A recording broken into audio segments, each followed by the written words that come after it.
This is probably the last tier list I'm gonna make. I don't make any promises, but today I have another tier list. This one is based on actually potential and getting the max value. Now, maximum potential means how hard it is to get the max value out of that character. So you have all these tiers here, and each one represents how actually hard it is to get the max value out of each character. And let's say the character is absolutely trash, but it's easy to play, then it's gonna go in the lower tier. And if the character is really, really good, but it's also really, really like hard to play, it also goes in the high tier. And same thing for the other stuff. Whatever is hard to play and to get the max value out of, it's just gonna be in top tier. Just simple as that. With that out of the way, I'll just get started.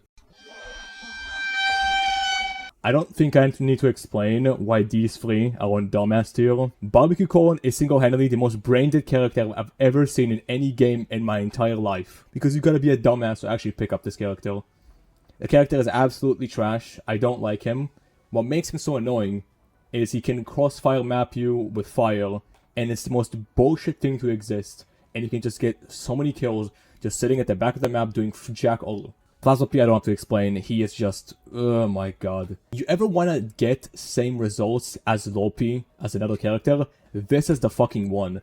He is insanely broken, and he is insanely easy to play, and you can get such good results with such little effort. Moving up to the easy tier. I didn't put the 3 detonations on dumbass tier, because even detonations take some sort of consistency skill that you have to get used to, because no one ever picked up a detonation and instantly got good at them no matter what. You cannot become a god in just a second and everything, you know? Soldier is something I have to explain. He is just really good character, but he's also really easy to play. He's super consistent, he has mobility, his damage is insanely good. Just around it. Toxic Citron is just a shitty character, but he's also really easy to play, so you just gotta sit at the back of the map just shooting those clouds at people. Rody, he's mainly position-based, that's why he's there. And not like the very, very bottom, because you still gotta be up their ass and just start finger blasting. Roses, it's pretty self-explanatory. I don't close as you can to the enemy with the homing upgrade, and just kill them like that. Hold up, I need to make a quick adjustment. There we go, I did not think of that one yet. I'll move up to the medium tier. All of these cacti they require some sort of skill with your aim, so that's why they're at medium, and same with all these pirates. Most of the sunflowers come here because healing is somewhat relatively easier, and rezzing is also pretty somewhat easy. But when you combine all of them together, when you gotta keep track with all of it, so it kind of becomes somewhat difficult. Super Commando comes in this tier because he's pretty easy to play. Super Commando is such a broken character. You can just 2-burst anything, and it's honestly not that difficult. All of the All-Stars as well, all of these All-Stars are really fucking strong, but they're, again, not that hard to play. Most of the Spray Chompers come in this one, because it's finger blasting like this still takes some sort of, you know, getting used to and doing something like that. And dare I say, if you use a data clicker, you have a special place in hell. Party Rolls is above all of these, because utilization of your party time meter is actually such an important thing, and it could save your life and get you so many kills. Let's go to the semi-tier. Semi-tier is these characters are actually quite difficult to get their most potential out of, and I'm gonna start with this one. Iron Citron has a massive fucking hitbox, and he has a lot of health, so you are automatically the biggest target that everyone's gonna prioritize. And the same thing with Torchwood, which I'll get into later. Constantly having high health to engage with fights, and not losing most of your fights where you're prioritized, it does take a lot of skill because you have to work on your positioning really fucking badly. Camo Cactus and Bandit, because Camo Cactus, you actually have to always, but I mean always hit headshots. Even if it's a small target, it's a big target, you gotta hit headshots. That's why she's up there. And Bandit Cactus is because it kind of different from the other ones. It's not like tap, tap, tap, it's like a stream of damage. So tracking is, I guess, a little bit harder than actually like flicking to people. Some of the scientists come in this one, and chemist is somewhat difficult to play because you have such a low health, and it really depends on the people you're playing against, honestly. This one is more of a luck based. I should change this one. Getting the max potential out of chemist in a player full of actually decent people is pretty goddamn difficult. I should have actually placed chemist higher, honestly. Polycone is up there because, again, party time meter. I might be overhyping the party time meter, but that thing is pretty fucking busted. That damage reduction, that heal up to 50%, and also damage increase, it's just so goddamn strong. Let's go up to the hard tier. All the SBs, in my opinion, are pretty difficult to play, especially in PC servers where everyone prioritizes you. You have a massive ass hitbox, you are the first priority no matter what. Most of the people just have this playstyle of get 2 kills and just roll back to spawn. I dislike that heavily. I do not fucking like this playstyle and I despise it with all my might. Which is why I think most of the SBs to actually get a lot of kill streaks and, you know, actually getting a lot of kills being like really impactful on your team is pretty difficult. TB is lower because you can just punch like some people and instantly get some health back and 3 times damage, which is ridiculous. Tank commander is up there because if you find anyone with semi-decent movement, you might find some trouble actually hitting them and killing them. Same with scuba. AC parrying is just so dog shit that getting his value is pretty goddamn difficult. His projectile is dog shit. Sunpharaoh, I don't see enough people playing, and her projectile is kinda weird, so I wanted to place that up there. Partyman, same story as usual. Party time meter was fucking busted. Squawk, I put up there because you can play him in such aggravating way that he can make a lot of impact on the game because burst damage is king, okay? Burst damage is insane. So Painter has weapon sway, which is something that makes your projectile move with your character. I don't know why the fuck that thing exists, okay? It's fucking annoying. And it should not exist, like, at all. Now, real shocker in the room. Agent P. I know damn well Agent P is nominated for the best character in the game, but you cannot tell me that every single person that picked up Agent P always hit every shot headshot.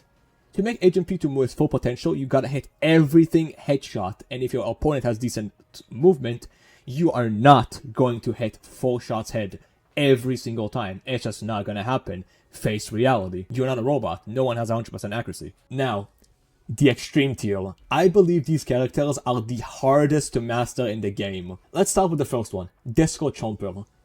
I don't get why you have to swallow 5 people instead of kill 5 people. And it's such a tedious task.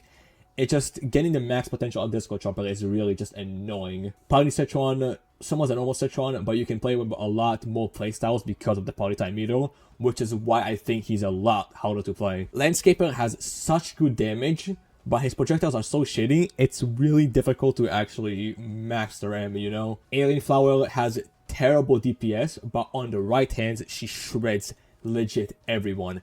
If you don't know, Alien Flower can shoot through walls. Let's say someone's camping from another side. You can shoot through the wall and that would hit him. It's really fucking dumb. Mystic Flower, almost the exact same thing. Charge up shots, healing, rezzing, staying alive. Yeti Chomper is one of these characters that he's really shit, but he has ice damage, and ice could be pretty game-changing in his case and Ice Beast's case. Both of them can play really, really aggro, and prioritization and usage of splash damage with ice could fuck up and annoy so many people. I really think ice is an underrated element because stun is king. Stun is an instant win button. Ice Speed, because you have this insane mobility and splash damage, obviously. Splash with ice is just why. I really think it's one of the most annoying things to fucking exist in this game, and Ice Speed players really have it rough because their characters does not do that much damage, but damn can they counter so many classes in this game. Vampire Flower, that should not be a surprise to any of you. She just dies so goddamn quick, and positioning for Vampire Flower is extremely important because her damage kind of lacks compared to the other ones, of course. Torchwood is the same story with Iron Citron. If you ever played Overwatch in gold lobbies, playing tank is basically playing Torchwood. You are instantly the first one they're gonna shoot. They're not gonna go for your teammates or your healers.